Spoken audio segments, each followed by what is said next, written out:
Okay, so today we continue the topic of secret societies. Last class, we discussed how they come into power. Today, we will look at where they come from and what they believe. Okay? So to understand secret societies, I first need to explain to you the history of religion in the Western world. So in the Western world, there have been three major stages of religious development. And again, I will oversimplify for the purpose of clarity. Okay, so this is a simplified version of the history. So the three major stages of religious development in the Western world are the mother goddess,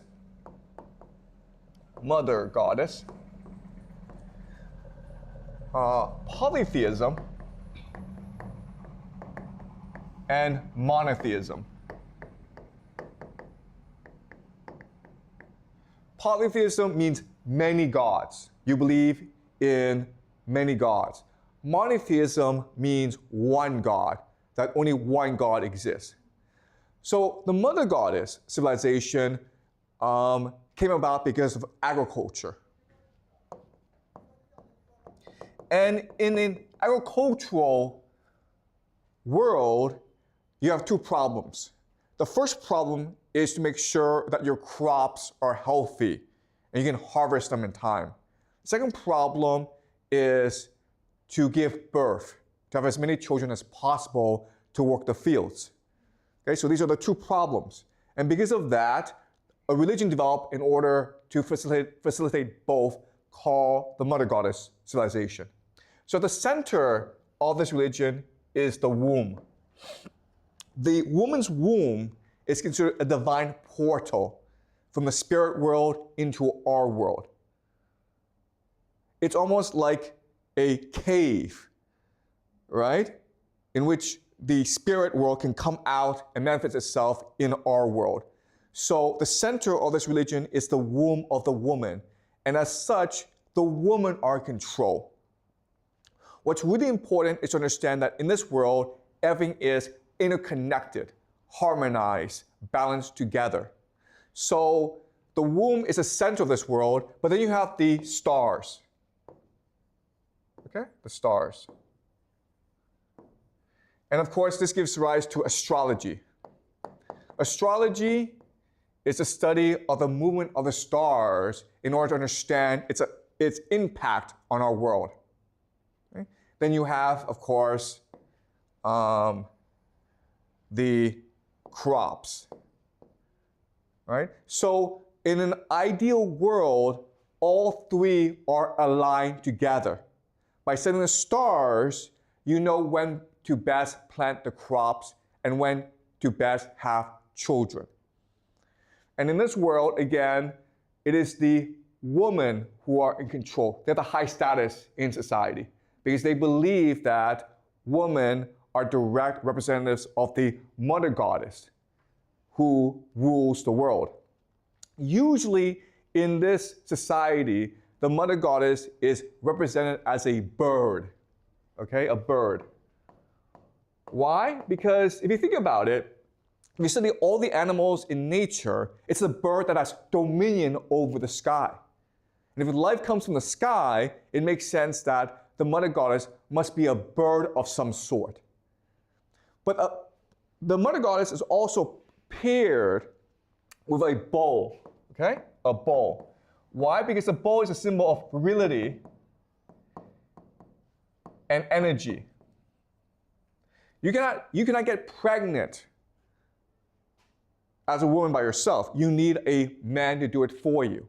Okay? So the bird and the bow are the two symbols of worship in this world. Now, this world is very strange from our perspective because there's no property. Everything belongs to everyone. There's no hierarchy. Everyone is the same. And there's no such thing as sex by yourself, okay? So sex is actually a community act. So that these rituals called fertility cults, in which they have sex together. In fact, many men will have sex with one woman. And it makes sense because as a woman, you want to have the best DNA.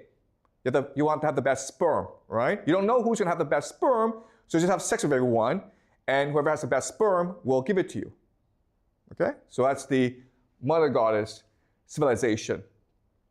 Then we switch to polytheism.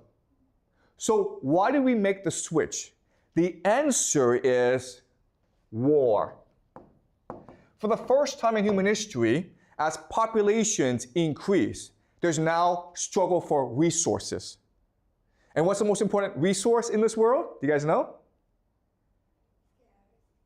The most important resource is women, right? Females. Because it's females that give birth. And so with war, we have a new concept called property. In order to get men to fight wars, you have to give them something as a reward, right? So they get to have a woman, a wife. And now this wife belongs to them and only them. So in this world, what happens is that you now have property, hierarchy, and marriage. And the role of the woman decreases and the role of the man increases. Okay? At the same time, what's happening is that these different societies, in order to fight wars, they have a god. Okay? And when they go to war, it's like the gods are going to war. And if you lose the war, what it means is that your god is inferior to their god. So now you have a hierarchy of gods. So to maintain peace, what happens is that if you lose the war, you admit that your god is weaker than their god, and you now must obey their god. Right? And this is what we call the pantheon. So remember, in the Greek pantheon, Zeus is at the top, and you have Apollo, Ares, Aphrodite, okay? Everyone else is a lower god. But before, they were separate gods. And in a series of wars, the people who believe Zeus is the best god won out against the other gods. And as a result, the other gods became Zeus's children. Yes? Do you have a question? Why does the men are fight for women, but women don't fight for men? Like the women don't fight for the men. So why? Okay, so the question is, why do men go to war and why don't women go to war? Okay, so that's a really good question, okay? So let me explain it to you very slowly. So in this world, the women are in control, right? So women have all the status. But over time, as populations increase, you have young men who have no families. And these young men are discarded from the societies because of lack of resources. So these young men now have a problem. They need to find wives in order to survive. So these young men start to raid other societies in order to capture women. Okay, do you understand? So in this society, it's never young women who are discarded because they have value to their society. It's always young men who are discarded. And as a result, these young men become like wolves, okay? They become like a wolf pack who then go and pillage other villages. And that's how you start, and that's how you have the origin of war. Okay, does that make sense? Yeah. Okay, so now you have this pantheon of gods, okay, which leads to polytheism. Then we make the switch from polytheism to monotheism. Why? Because now you have a new idea called empire. Specifically, the Roman Empire, and they introduced a new religion called Christianity, which is the first monotheistic religion in the world. There's a lot of debate as to what was the first monotheistic religion. Some people say Zoroastrianism, some people say Judaism. I will show you in this class later on that actually the first religion that was monotheistic is Christianity, okay? So the difference between this society, which is a society based on war, is there's a lot of humans, but humans are still the most precious resource. Therefore, it is not in your best interest to kill everyone. But when you have an empire, like the Roman Empire, you don't have to worry about killing other people. In fact, you can go and destroy entire societies, which is what the Romans did. And you can now, as an empire, impose your reality, your God, on everyone else. And that's how you have monotheism. Does that make sense? All right? So, having explained that, what I want to show you now is how the worldview, our understanding of the world, changes over time. Okay? So, in the Mother Goddess civilization, there are two things about their world that's very different from our world, okay? So the first major difference, and this is really important for you guys to remember, is they understood that mind led to matter. Mind leads to matter. But in our world, we believe that it's matter that led to mind. Okay, do you understand? So in science class, you're taught we have a brain, then the brain, because of synaptic connections, creates the mind. Okay, so it's matter that leads to mind. Even though we're taught this, if you think about it, it actually doesn't make any sense. Because how does our small little brain, how is it able to do so much processing, which is the mind, right? How are we able to imagine? How are we able to dream? It's really confusing for us. And quite honestly, if you talk to the very best neuroscientists in the world, their response will always be, don't ask this question. Okay? It's never like we don't know. It's always like, don't ask this question. Okay? This question is forbidden to ask in neuroscience. But so throughout most of human history, we believe that it was mind that led to matter. That it's the mind that creates the brain in order to understand the world. Okay? That makes a lot more sense than matter leads to mind. Okay?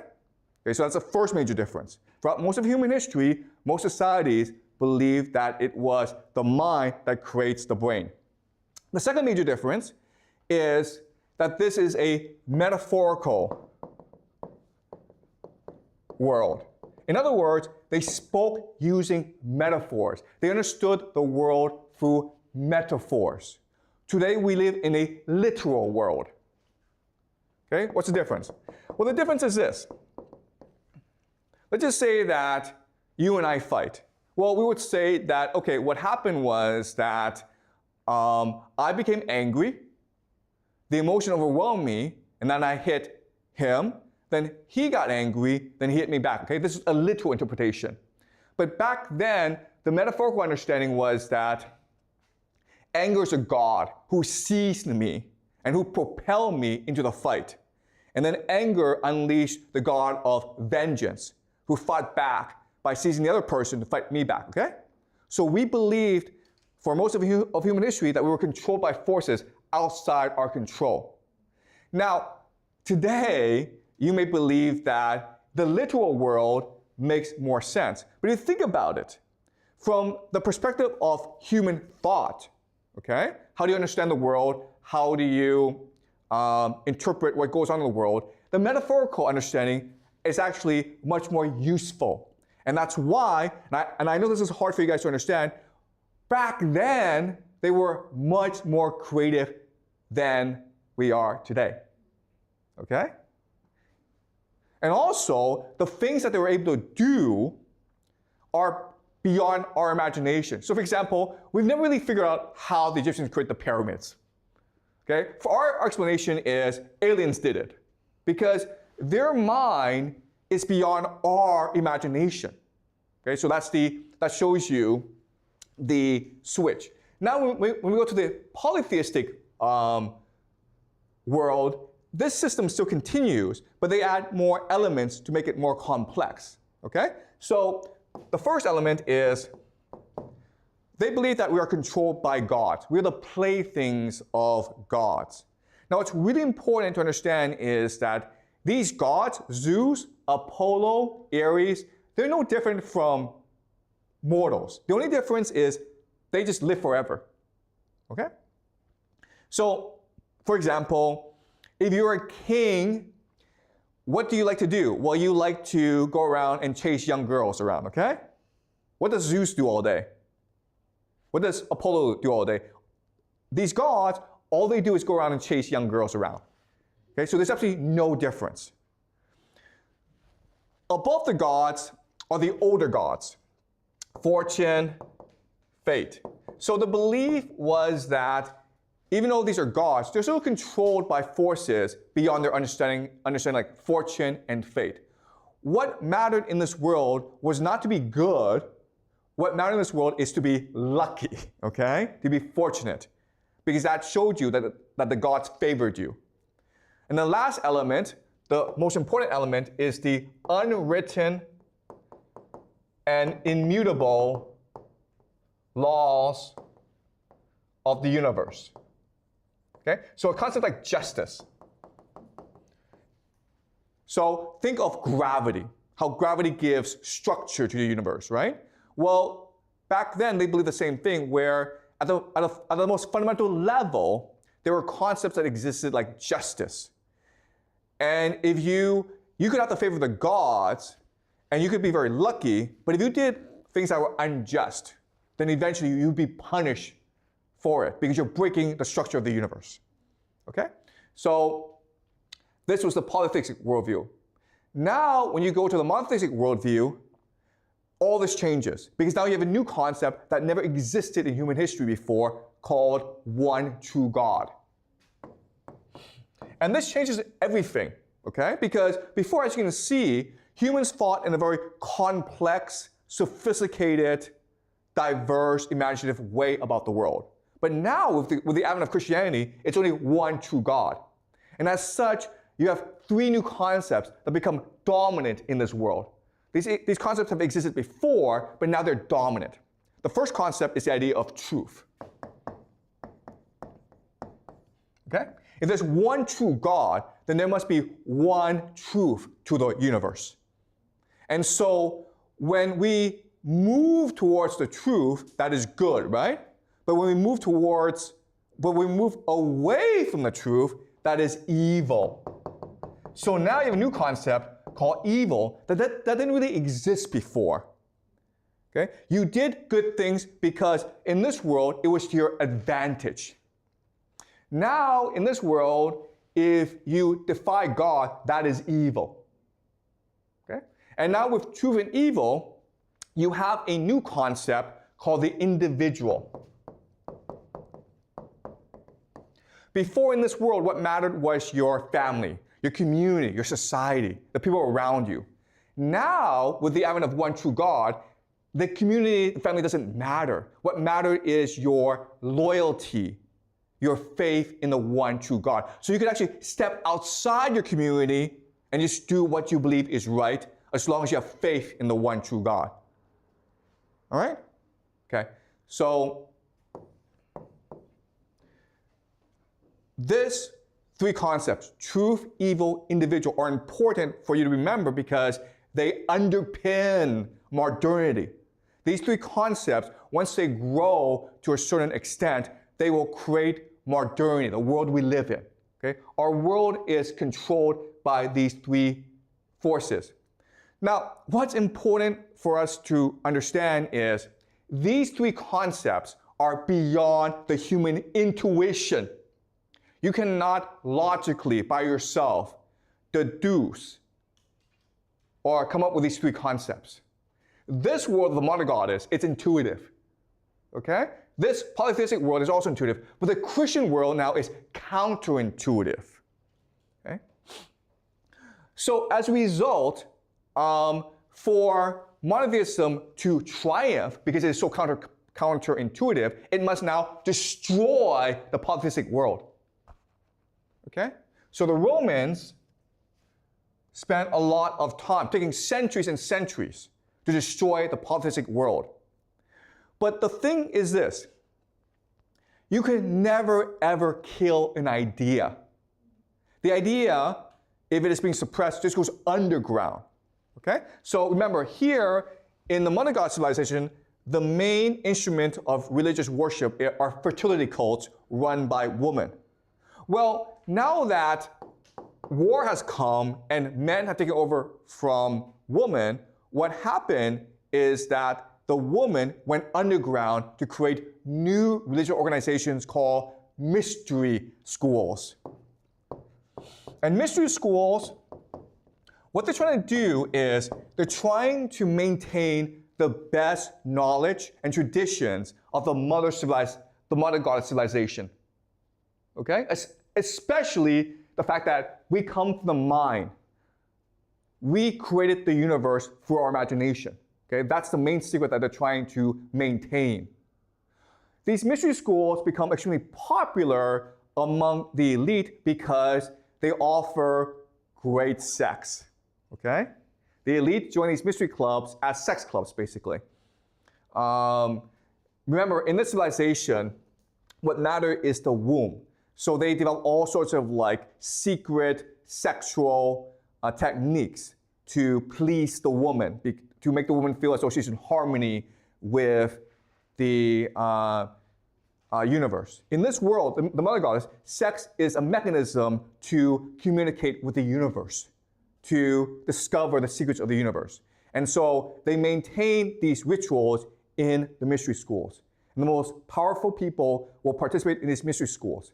They're called mystery schools not because they're secret, but because everyone is sworn to secrecy. So if you ever divulge what actually goes on in these mystery schools, you'll be punished by death. Okay? You'll be executed by the members. But with the advent of Christianity, these mystery schools now are a threat to the empire. Okay? Because these mystery schools are where the elite, the local elite, hang out. So now what happens is, now they become secret societies. Okay? That's where they come from. Secret societies are an attempt to maintain the secrets of the universe against the advent of Christianity and empire. And secret societies have been around for a long, long time. You may have heard of certain secret societies like the Knights Templars, Rosicrucians, the Illuminati, the Freemasons, okay? They're all very powerful. They're still around. Yes, I understand that. But what I'm saying is there are a lot more secret societies that we do not know about and who've been around for much longer, okay? But they're all trying to maintain the secret of the universe, which is that mind leads to matter. That's the great secret of the universe. And this is something that we've always believed and always known, but with the advent of Christianity, this has become suppressed over time. All right? So any questions before I move on? Okay.